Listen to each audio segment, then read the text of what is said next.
ಒಬ್ಬ ಶ್ರೀಮಂತ ವ್ಯಾಪಾರ ಮಾಡೋದಕ್ಕೆ ದೇಶಗಳಲ್ಲಿ ಪ್ರವಾಸ ಮಾಡ್ತಾರೆ. ಹಡಗಿನಲ್ಲಿ ಸಾಮಾನು ತುಂಬಿಕೊಳ್ಬೇಕು, ತಿಂಗಳಗಟ್ಟಲೆ ಸಮುದ್ರಯಾನ ಮಾಡಿ ಹೋಗ್ಬೇಕು. ಹೀಗೊಂದು ಬಾರಿ ಬಹಳಷ್ಟು ಸಾಮಗ್ರಿ ತುಂಬಿಕೊಂಡು ದೂರ ದೇಶಕ್ಕೆ ಹೋಗ್ತಾ ಇದ್ದ. ಅವನು ಹಡಗಿನಲ್ಲಿ ಒಂದು ಮನೆ ಮಾಡ್ಕೊಂಡ್ಬಿಟ್ಟಿದ್ದ. ಎಲ್ಲ ಸಮಸ್ತ ಸಂತೋಷದ ವ್ಯವಸ್ಥೆ ಇತ್ತು, ಪ್ರವಾಸ ನಡೀತಾ ಇತ್ತು. ಒಂದಿನ ಸಂಜೆ ವಿಪರೀತ ಗಾಳಿ ಬೀಸೋಕ್ ಶುರು ಆಯ್ತು, ಹಡಗು ಹೊಯ್ದಾಡೋಕ್ ಶುರು ಆಯ್ತು. ಇಂಥ ಕಠಿಣ ಪರಿಸ್ಥಿತಿ ಸಾಕಷ್ಟು ಸಲ ಅನುಭವಿಸಿದ್ದಾನವನು. ಸಿಬ್ಬಂದಿ ತಯಾರಾಗಿ ನಿಂತರು. ಆದರೆ ಬರ್ತಾ ಬರ್ತಾ ಬರ್ತಾ ಗಾಳಿ ರಭಸ ಎಷ್ಟಾಯ್ತು ಅಂದ್ರೆ ಈ ಹಡಗು ಮುಂದೆ ಹೋಗೋ ಬದಲು ಹಿಂದೆ ಸೈಡಿಗೆ ತಿರುಗಾಡ್ಕೋತ ಅಲಗಾಡೋಕೆ ಶುರು ಆಯ್ತು. ರಾಕ್ಷಸ ತೆರೆಗಳು ಬರೋಕೆ ಶುರು ಆದವು. ಪೂರ್ತಿ ಹಡಗಿನ ಮೇಲೆ ನಿಯಂತ್ರಣ ತಪ್ಪೋಗ್ಬಿಡ್ತು. ಆ ಹೊಯ್ದಾಡೋ ನೋತಿ ನೋಡಿದ್ರೆ ಯಾವ ಕ್ಷಣದಲ್ಲಾದ್ರೂ ಮುಳುಗಬಹುದು ಅನಿಸ್ಬಿಡ್ತು. ಜೋರ ಗಾಳಿ ಬೀಸಿದ ಹಾಗೆ ಹಡಗು ಆ ದಿಕ್ಕಿಗೆ ಹೋಗೋದು. ಎಲ್ಲ ಕಡೆ ಕಗ್ಗತ್ಲು, ಏನೂ ಕೇಳಿಸಲ್ಲ. ಜನರು ಕಿರಿಚಾಟ ಆಗ್ತಾ ಇತ್ತು. ಹಡಗಿನಲ್ಲಿ ಎಷ್ಟು ಜನ ಇದ್ರೋ, ಯಾರು ಹೊರಗೆ ಬಿದ್ರೋ, ಉಳಿದ್ರೋ ಗೊತ್ತಾಗ್ಲಿಲ್ಲ. ಈಗ ಹೋಗುವಾಗ ಢಮಾರನ್ ಸಪ್ಪಳಾಯ್ತು. ಹಡಗು ಯಾವುದೋ ಕಲ್ಲಿಗೋ ಪರ್ವತಕ್ಕೋ ಹೊಡೆದು ಬಿಟ್ಟಿದೆ. ತತ್ತರಿಸೋಯ್ತು ಹಡಗು, ಹೋಳಾಗಿ ಹೋಯ್ತು. ಎಲ್ಲ ಮರದ ತುಣುಗಳು ಹಾರಾಡೋಕೆ ಶುರು ಆಯ್ತು. ಶ್ರೀಮಂತ ನೀರಿಗೆ ಬಿದ್ದ. ಪುಣ್ಯಕ್ಕೆ ಅವನ ಕೈಗೊಂದು ಹಲಿಗೆ ಸಿಕ್ತು. ತೆರೆಗಳ ಮೇಲೆ ಹಾರಿ ಹಾರಿ ಹೋಗ್ತಾ ಇತ್ತು. ಗಟ್ಟಿಯಾಗಿ ಹಿಡ್ಕೊಂಬಿಟ್ಟ, ಏನು ಹೋಗ್ತದಾಗ್ಲಿ ಅಂತ. ಮತ್ತೆಲ್ಲೂ ಹಲಿಗೆ ಕೂಡ ಅವನ ಕಲ್ಲಿಗೆ ಬಡದು ಹಾರೋಯ್ತು. ಇನ್ನೊಂದು ಹಲಿಗೆ ಸಿಕ್ತು. ಹಂಗೆ ಕಣ್ಣು ಮುಚ್ಚಿ ಬಿದ್ದಿದ್ದಾನೆ. ಬೆಳಗಾದಾಗ ನೋಡ್ತಾನೆ, ಒಂದು ನಡುಗಡ್ಡೆ ಮೇಲೆ ಬಂದು ಬಿದ್ದಿದ್ದಾನೆ. ದೇವರ ದಯ, ಜೀವ ಉಳಿತಲ್ಲ ಅಂದ.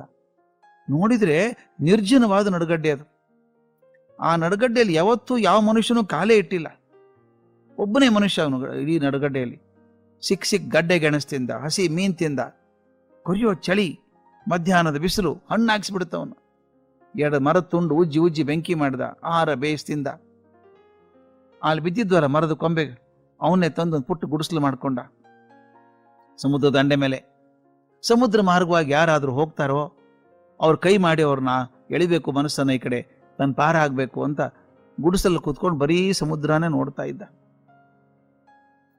ವರ್ಷ ಹೋಯ್ತು, 2 ವರ್ಷ ಹೋಯ್ತು.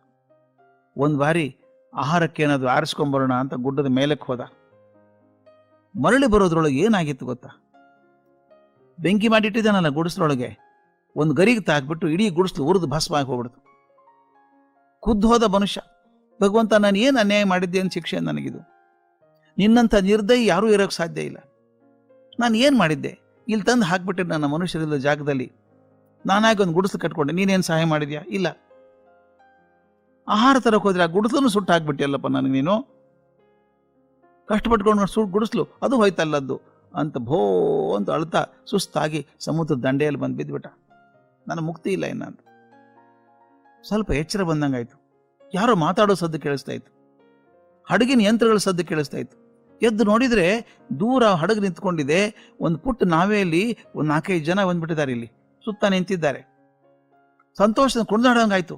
ಅಯ್ಯೋ ಅಯ್ಯೋ ಸಂತೋಷ, ಯಾಕಪ್ಪ ಇದ್ದೀಯಲ್ಲೋ ನೀನು? ನಾನು ಇಲ್ಲಿದ್ದೀನಿ, ನಿಮ್ಗೆ ಹೆಂಗೆ ಗೊತ್ತಾಯ್ತು ಅಂತ ಕೇಳ್ದ. ಅವ್ರು ಹೇಳಿದ್ರು, ನಾವು ಈ ಮಾರ್ಗವಾಗಿ ಹೋಗ್ತಾ ಇದ್ವಿ, ಮೇಲೆ ಹೊಗೆ ಬರೋದು ಕಾಣಿಸ್ತು. ನಮ್ಗೆ ಗೊತ್ತು ನಿರ್ಜನ ನಡುಗಡ್ಡೆ ಇದು, ಮನುಷ್ಯರೇ ಇರೋಕೆ ಸಾಧ್ಯ ಇಲ್ಲ ಅಂತ ಹೇಳಿ. ಆಗ ಅನ್ಕೊಂಡ್ವಿ ಯಾರೋ ಪಾಪ ಸಿಕ್ ಹಾಕೊಂಡು ನಮ್ ಗಮನ ಸೆಳೆಯೋದಕ್ಕೆ ಹೊಗೆ ಹಾಕಿದ್ದಾರೆ ಅನ್ಕೊಂಡು ಈ ಕಡೆ ಬಂದ್ವಿ, ನಿಮ್ಮನ್ನು ಪಾರು ಮಾಡಿದ್ವಿ ಅಂತ ಹೇಳಿದ್ರು. ಆತ ನೆಲಕ್ಕೆ ಕುಸಿದು ಆಕಾಶ ಕಡೆ ಮುಖ ಮಾಡಿ ಹೇಳಿದಂತೆ, ಭಗವಂತ ದೇವಿ ಕ್ಷಮಿಸಪ್ಪ, ನನ್ನ ನೀನ್ ನಿರ್ದಯಿ ಎಂದೆ ನಾನು, ನನ್ನ ಗುಡಿಸಲು ಸುಟ್ಟು ಹಾಕಿದೆ ಎಂದೆ ನಾನು. ಆದರೆ ನನ್ನ ಗುಡಿಸಲನ್ನು ಸುಟ್ಟು ಹಾಕಿದ್ದು ನಾನು ಉಳಿಸೋದಕ್ಕೆ, ನಾನು ಪಾರು ಮಾಡೋದಕ್ಕೆ ಅಂತ ನನ್ಗೆ ಗೊತ್ತಾಗ್ಲಿಲ್ಲಪ್ಪ ನನಗೆ. ಯಾವಾಗಲೂ ನಮ್ಮ ಜೀವನ ಹಾಗೆ ಸ್ವಾಮಿ, ಭಗವಂತನ ರೀತಿ ನಮಗೆ ತಿಳಿಯೋದಿಲ್ಲ. ತೊಂದರೆ ಆದಾಗ ಭಗವಂತನ ದೂರ್ತೇವೆ, ಅನುಕೂಲ ಆದಾಗ ನಾವು ಮಾಡಿದ ಸಾಧನೆ ಅಂತೀವಿ. ತಪ್ಪಾದರೆ ದೇವರಿಗೆ ಕಣ್ಣಿಲ್ಲ, ದೇವರಿಗೆ ಕಿವಿ ಇಲ್ಲ, ದೇವರು ನೋಡೋದಿಲ್ಲ ಅಂತೀವಿ. ಆದರೆ ಭಗವಂತ ತಾಯಿ ಮಗನ ಏನು ಪ್ರೀತಿ ಮಾಡ್ತಾಳೋ ಅದರ 100 ಪಟ್ಟು ಹೆಚ್ಚಿಂದ ಪ್ರೀತಿ ಮಾಡ್ತಾಳೆ. ಕಷ್ಟ ಬಂದಾಗ ಅವನು ಪಾರು ಮಾಡ್ತಾನೆ.